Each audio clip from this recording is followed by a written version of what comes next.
গাড়ি আমাদের কনভয়, ভাগ্যের স্বরূপ দেখতে পেয়েছিল, আমরা কেউ দেখতে পাইনি, কর্নারে গিয়ে নিচে পড়ে যায়। আমরা কিন্তু কেউ খেয়াল করিনি টার্নিং এ গিয়ে, এবং সঙ্গে সঙ্গে বলে একটা গাড়ি পড়ে গেল, সঙ্গে সঙ্গে আমরা দাঁড়ালাম। প্রণবদাকে বললাম, প্রণবদা তখন রাষ্ট্রপতি ছিলেন, যে দাদা আপনি কার্শিয়াংয়ের দিকে এগিয়ে যান, আমরা দেখছি।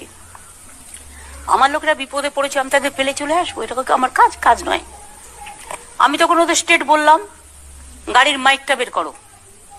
আর আমার গাড়িতে আমি মোটা মোটা দড়ি রাখি, এইসব জায়গায় গেলে দড়ি দিয়ে ওই যে টয় ট্রেনটা আছে তার সাথে বাঁধলাম, বেঁধে প্রথমে মাইকে আওয়াজ দিলাম যে নিচে যারা পড়ে গেছেন তারা সুস্থ থাকুন, চিন্তা করবেন না, আমরা আপনাদের রেস্কিউ করছি।